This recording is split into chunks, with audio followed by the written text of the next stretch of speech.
Hello friends, welcome to my YouTube channel Suraj study group. दोस्तों, आज के इस वीडियो में हम आपको बताएंगे दृष्टि दोष के बारे में। दोस्तों, दृष्टि दोष ऐसा बताएंगे, हम आपको पूरा कंसेप्ट आपको बताएंगे कि आप जब सीख जाएंगे ना तो किसी और को भी सिखा सकते हैं। ऐसा हम बताएंगे आपको। सबसे पहले हम जानेंगे दृष्टि दोष के बारे में, तब उसके बाद हम पढ़ेंगे निकट दृष्टि दोष, दूर दृष्टि दोष और जरा दृष्टि दोष। तो हम आपको बताते हैं दृष्टि दोष किसे कहते हैं। तो दृष्टि दोष उसे कहते हैं जो हमारे मस्तिष्क में सिलियरी मांसपेशियां होता है।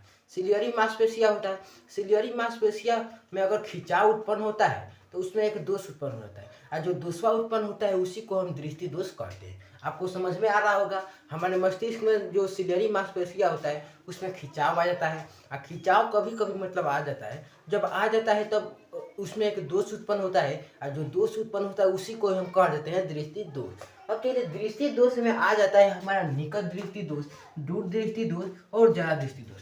अब दोष तो बहुत सारा आ जाता है। जब हम खिंचाव उत्पन्न होता है तो उसमें दृष्टि दोष आता है। तो ये नहीं कहता है कि ये दृष्टि दोष आ रहा है, ये दृष्टि दोष आ रहा है, उसमें दृष्टि दोष आ जाता है। अब दृष्टि दोष आ जाने का मतलब उसमें निकट दृष्टि दोष भी आ सकता है, दूर दृष्टि दोष भी आ सकता है और जरा दृष्टि दोष भी आ सकता है। तो सबसे पहले हम आपको बताएंगे निकट दृष्टि दोष के बारे में। तो निकट दृष्टि दोष के बारे में हम आपको बताएंगे। तो देखिए, सबसे पहले हम आपको बता दें निकट दृष्टि दोष को आपको याद करना है।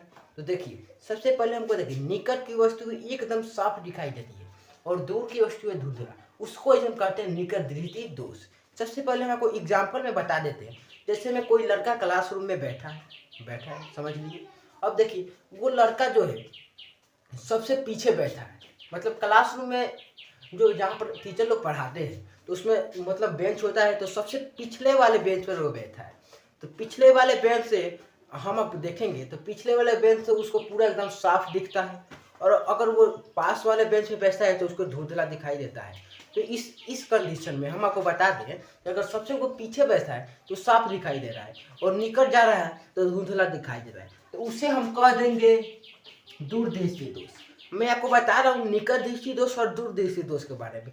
ये दोनों हम आपको बता रहे हैं, दोनों में ही अंतर होता है, दोनों में ही कुछ ही पल का अंतर होता है, और दोनों एक साथ बता देंगे तो आपको दोनों याद होगा। अगर हम आपको बताते हैं निकट दृष्टि दोष तो आपको दिक्कत आ जाएगी कि निकट दृष्टि दोष में क्या होता है और दूर दृष्टि दोष में क्या होता है। तो देखिए, दूर दृष्टि दोष उसे कहते हैं, जैसे देखिए कोई लड़का कोई क्लासरूम में सबसे पीछे बैठा है, वो पीछे से दूर की वस्तुओं को पूरा स्पष्ट साफ देख रहा है और निकट की वस्तुओं को साफ नहीं देख रहा है, उससे ही हम कहेंगे दूर दृष्टि दोष।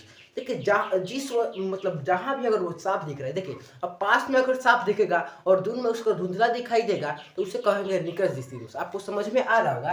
तो चलिए, निकट दृष्टि दोष में हम आपको बता दे रहे हैं कि निकट की वस्तु सुस्पष्ट एकदम साफ दिखता है और दूर की वस्तु एकदम धुंधला दिखाई देता है, उसे कहेंगे निकट दृष्टि दोष। निकट दृष्टि दोष आपको याद हो गया, याद होना चाहिए दोस्तों। एकदम हमको विस्तार से बता रहे हैं, एक बार और समझ लीजिए। निकट दृष्टि दोष उसे कहते हैं निकट की वस्तुएं जो है उसको एकदम सुस्पष्ट साफ दिख जाए, और दूर की वस्तुएं जो धुंधला दिखाई दे उसे हम कहते हैं निकट दृष्टि दोष।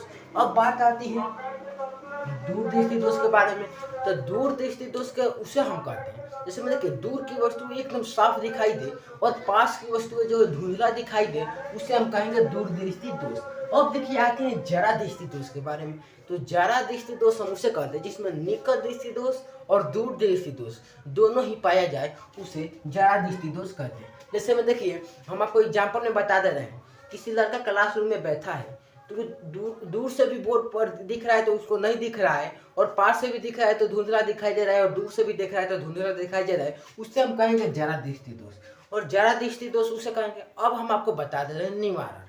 देखिए, आपको ये समझ में आ गया होगा। अब इसका निवारण किस तरह करेंगे मैं आपको वो बता रहा हूँ। देखिए, ये जो निकट दृष्टि दोष का निवारण करने के लिए जब वैज्ञानिकों ने इसको देखा तो इसमें देखा कि निकट दृष्टि दोष में निकट की वस्तुएं साफ दिखाई दे रही है और दूर की वस्तुएं साफ दिखाई नहीं दे रही।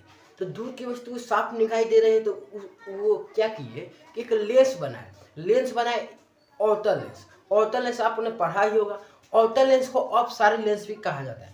ऑर्टल लेंस इसलिए बनाया क्योंकि ऑर्टल लेंस से हम दूर की वस्तुओं को एकदम साफ साफ देख सकते हैं, इसलिए उसने ऑर्टल लेंस बनाया। वैज्ञानिकों ने ऑर्टल लेंस बना दिया। अब देखिए, ऑर्टल लेंस बना दिए तो उससे क्या होगा कि जिसको दूर की वस्तुएं जो साफ साफ दिखाई नहीं देती है तो वो देख सकता है। अब देखिए, इतना आपको समझ में आ रहा होगा। ये उत्तल लेंस जो है दूर दृष्टि दोष है। तो दूर दृष्टि दोष में इसमें भी वैज्ञानिकों ने रिसर्च किया बहुत सारा। तो उसमें उसने उन लोगों ने पाया कि अगर हम निकट की वस्तु को धुंधला दिखाई दे रहा है तो साफ दिखाने के लिए किस लेंस का उपयोग करेंगे, तो उत्तल लेंस। उत्तल लेंस को अभिसारी लेंस भी कहा जाता है दोस्तों। और देखिए, अगर नज़दीक की वस्तु धुंधला दिखाई देती है तो उत्तल लेंस का उपयोग करेंगे। नज़दीक की वस्तुएं जो धुंधला दिखाई देती है तो उत्तल लेंस का उपयोग करेंगे। और दूर दूर की वस्तु एकदम साफ दिखाई दे रहा है तो देखिए आपको समझ में आ रहा है कि अगर निकट दृष्टि दोष हो तो उसमें निवारण के लिए ऑटो लेंस का उपयोग किया जाता है, और दूर दृष्टि दोष के लिए निवारण के लिए उत्तल लेंस का उपयोग किया जाता है। और बात आती है बाइफोकल लेंस का, बात आती है जरा दृष्टि दोष। तो जरा दृष्टि दोष में उत्तल और अवतल दोनों लेंस का उपयोग किया जाता है। उत्तल और अवतल, देखिए जरा दृष्टि दोष में एक उत्तल लेंस और अवतल लेंस दोनों आता है। मैं आपको बता दूं कि जरा दृष्टि दोष में देखिए ये दोष किस समय उत्पन्न होता है हम आपको बता रहे हैं। कोई जब बुढ़ापा आता है ना तो ये दोष उत्पन्न हो जाता है। इसमें ना ही दूर की वस्तु दिखाई देगी ना ही पास की। तो वैज्ञानिकों ने काफ़ी रिसर्च कर एक लेंस बनाया, उसे कहते हैं बाइफोकल लेंस।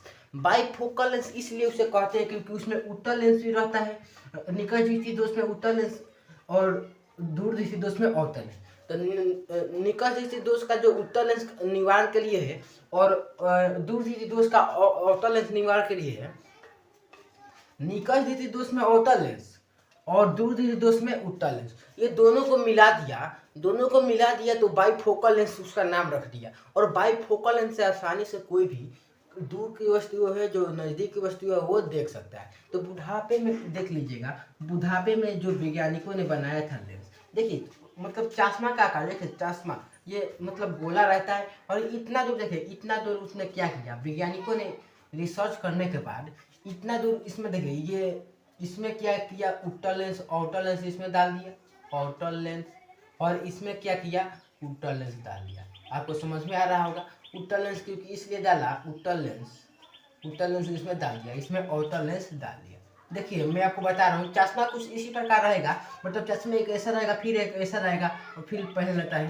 तो ये देखिए यहाँ पे आउटर लेंस डाला, यहाँ पे उत्तल लेंस इसलिए डाला हम आपको बता रहे हैं। देखिए आउटर लेंस के निवारण, और देखिए निकट दृष्टि दोष में आउटर लेंस निवारण, निकट दृष्टि दोष को दूर करने के लिए आउटर लेंस का उपयोग किया जाता है। तो निकट दृष्टि दोष जो है, निकट दृष्टि दोष में नज़दीक की वस्तु एकदम साफ दिखाई देती है और जो दूर की वस्तु है वो साफ नहीं दिखाई देती है।